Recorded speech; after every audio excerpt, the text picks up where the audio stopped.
لمن يكرهون الملكة إليزابيث الثانية التي رحلت عن 96 سنة، أقدم لكم معلومات صادمة.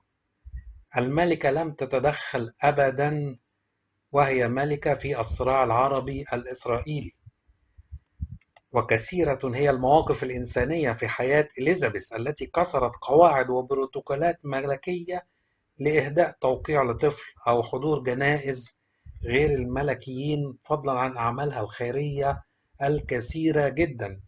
هي أكثر ملكة قامت بعمل أعمال خيرية. لم تحضر الملكة إليزابيث الكثير من الجنازات، ليس لالتزامها بالقواعد الملكية ولكن لحرصها على ألا تنفرد وحدها بكل الاهتمام في أوقات عصيبة كهذه. ورغم ذلك حضرت الملكة عدة جنازات طوال فترة ملكها، لعل أبرزها جنازة مارغريت تاتشر. يمنع أفراد العائلة الملكية في بريطانيا بإهداء توقيعاتهم للمعجبين خشية تزويرها، ورغم ذلك وقعت الملكة ذات مرة على كرة أحد مشجعي مانشستر يونايتد. مثل التوقيعات، يحظر البروتوكول الملكي قبول الهدايا وباقات الورود من العامة، ولكن الملكة لم تعبأ بهذه القاعدة وكانت تقبل باقات الزهور من الأطفال في مناسبات عديدة. وبناء على طلب حفيدها الأمير ويليام، وافقت الملكة إليزابيث الثانية بكل سرور على دعوة أصدقائه من غير الملكيين لحفل زفافه على زوجته كيت، وقالت له: ابدأ بأصدقائك غير الملكيين. كانت من أكثر الملوك تواضعا. ارتبطت الملكة إليزابيث الثانية بأكثر من 600 جمعية خيرية. تخيلوا 600 جمعية خيرية، منها على سبيل المثال للحصر مركز أبحاث السرطان في المملكة المتحدة والصليب الأحمر البريطاني. حافظت الملكة إليزابيث على قاعدة لا تشكو ولا تشرح أبدا، لكنها لم تتمكن من تقديس تلك القاعدة وكسرتها عام 2020 لكي تعبر عن دعمها لحفيدها هاري وزوجته ميغان بعد قرار تخليهما عن الأعمال الملكية. وقالت حينها: سيكون هاري وميغان دائما أفرادا محبوبين للغاية في عائلتي. أدرك التحديات التي مر بها أمام التدقيق المكثف على مدار العامين الماضيين، لكنني أدعم رغبتهما في حياة أكثر استقلالية. لعل اللي يقرأوها بعد كده بعد المعلومات ديت يعرفوا إن هم كانوا غلطانين، الله يرحمهم. حدث مساء الأربعاء 14/9/2022 لأحد حراس نعش الملكة إليزابيث الموضوع على منصة معروفة داخل قاعة دير ويستمنستر في لندن أن غلبه التعب والصبر والتجلد، فمال من حيث كان واقفا لساعات ووقع على الأرض فاقدا وعيه، على مرأى من معزين اصطفوا مارين لإلقاء نظرة أخيرة على تابوت الملكة التي توفيت الخميس الماضي ومقرر دفنها الاثنين المقبل. المصطفون أصيبوا بذهول عندما رأوا الحارس الذي كان واقفا كما تمثال من الشمع يتأرجح على قدميه قبل ثوان من انهياره، حيث نزل لفترة من حيث كان قرب المنصة، ولما قام بتحديث وضعه واستعاد مكانه في وقت، انضم حرس آخرون للتغيير فوقع مغميا عليه وممددا على الأرضية الحجرية. وأطلق بعض المصطفين من الجانبين صيحات للفت الانتباه إليه، وعندما أسرع إليه اثنان من أفراد الشرطة لمساعدته على النهوض. أما عن حراسة نعش الملكة فتتم بلا توقف وعلى مدار الساعة بواسطة أفراد من حرس وحدة خاصة.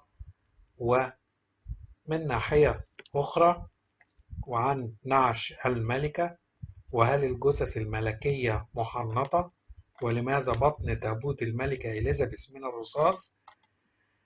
فقد واصل نعش الملكة الراحلة إليزابيث الثانية رحلته، فيما يرتقب أن تقام الجنازة الرسمية يوم الاثنين القادم بعدما وصل إلى قاعة كنيسة ويستمنستر وسط لندن، حيث تتاح للجمهور فرصة إلقاء نظرة وداع. وحينما بدأ نعش الملكة خارج قلعة بالمورال لأول مرة منذ وفاتها يوم الخميس الماضي عن عمر ناهز 96 سنة، كان محل تساؤل كبير بالنظر لفخامته وحفاظه على الجثمان من التحلل لأطول فترة ممكنة. فمن المنتظر أن تقام الجنازة الرسمية للملكة إليزابيث على أن يتم دفنها داخل الكنيسة التذكارية للملك جورج السادس في قلعة ويندسور خلال مراسم خاصة.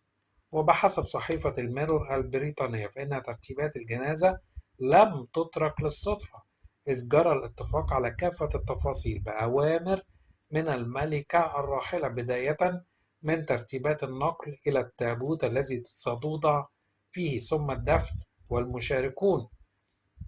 وقال العضو المنتدب للشركة المسؤولة عن خدمة الجنازات العائلية بإنجلترا ماثيو في تصريحات أن نعش الملكة إليزابيث صُنع منذ أكثر من ربع قرن من خشب البلوط الإنجليزي الثقيل، ويمتاز بالقوة والمتانة، إضافة لتبطينه بالرصاص. تخيلوا، مبطن بالرصاص. وأضاف: التابوت صُنع منذ حوالي 25 سنة بواسطة مصنع خاص في لندن، لكنهم لم يعودوا يعملون في الوقت الراهن، وفي كل مرة نرى فيها نعش الملكة فإنه مغطى بالغطاء الملكي، لذا لم يكن مرئيا للجمهور بعد. وعن الحفاظ على الجثمان من التحلل، هناك عمليتين رئيسيتين تستخدمان للمساعدة في إبطاء التغيرات الطبيعية في جثمان الملكة. الأولى عملية تشبه التحنيط عبر علاج صحي يتم من خلاله استخدام مواد كيميائية للحفاظ على الجسم من خلال سلسلة من الحقن. أما الثانية فهو وضع الملكة في نعش مبطن بالرصاص مما يمنع تدفق الهواء، والذي يساعد مع عملية التحنيط إلى أن يكون التحلل في أبعد وقت ممكن. الله يرحمه. ادعى مواطن أسترالي يدعى سايمون تشارلز دورانتي دي ويبلغ من العمر 56 سنة، ادعى أنه ابن الملك تشارلز الثالث الذي ورث العرش منذ أيام خلفا للملكة الراحلة إليزابيث الثانية، وذلك بحسب ما نشرته صحيفة نيوز الأسترالية الخميس. وقال الأسترالي الذي يطمع في أن يكون وليا لعهد بريطانيا أنه ولد عام 1965 من قبل تشارلز البالغ من العمر 17 عاما حينها، وكاميلا البالغة من العمر 18 عاما ساعتها، قبل وقت طويل من بدء علاقتهما. وقال سايمون تشارلز دورانتي دي أنه يعتزم اتخاذ إجراءات قانونية جديدة لإجبار الملك الجديد على الخضوع لاختبار الحمض النووي اللي هو DNA. وكتب في منشور عبر صفحته على الفيسبوك: حصل تشارلز على ما يريد، تولى العرش وفاز بزوجته وحصل على كل شيء، حان الوقت الآن بالنسبة لي للحصول على نهايتي السعيدة. ولكن تشير التقارير إلى أن تشارلز وكاميلا لم يلتقيا حتى عام 1970، ولم يذكر أن علاقتهما بدأت حتى عام 1986. وفي مقابلة عام 2021 قال دورانتي أن جدته التي عملت لدى الملك أخبرته أنه ابن تشارلز وكاميلا، وحتى الآن لا يوجد أحد يعرف الحقيقة.